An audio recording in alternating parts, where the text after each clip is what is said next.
Courte défaite ce soir pour vous. On a vu Marine Le Pen tout sourire. Vous, de votre côté, comment réagissez-vous?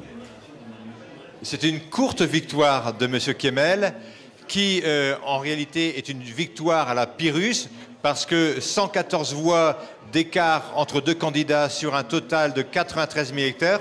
Permettez-moi de vous dire que tout ça est dérisoire et que ce soir, il n'y a ni gagnant ni perdant. Voilà. En revanche, je pense que nous sommes gagnants dans le cœur des habitants de la circonscription. Steve Briouat, la démocratie, c'est un homme, une voix. Et même si Philippe Kemmel était arrivé à une voix d'avance sur Marine Le Pen, c'était quand même le résultat de la démocratie, non?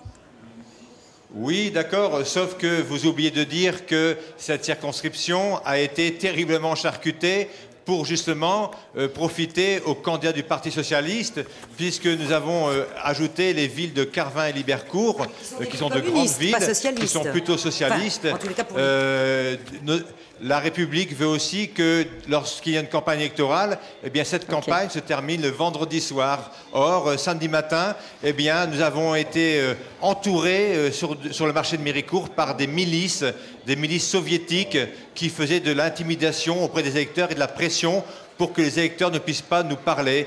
Des tracts de M. Kemmel ont été distribués sur le marché de Méricourt samedi matin, alors que c'était interdit. Steve Briouat, voilà. Donc je pense qu'elle est volée, cette victoire. Steve Briouat, convenez que les tracts, et sinon les milices, comme vous dites, mais les bataillons de distributeurs de tracts de votre côté n'étaient pas en reste lors du premier tour. Ma question, c'est est-ce qu'il va y avoir un recours, puisqu'il n'y aura pas de recomptage? Nos militants n'ont jamais dépassé l'heure légale pour la campagne électorale. Steve Briouat. Avouez quand même cela, Madame Marchand. Alors, sur le plateau, Marine Tondelier nous dit que c'est faux. Elle était candidate au premier tour, elle doit savoir de quoi elle parle. Ma question, la préfecture a annoncé qu'il n'y aurait pas de recomptage. Allez-vous donc forcément et certainement déposer un recours? Évidemment, évidemment.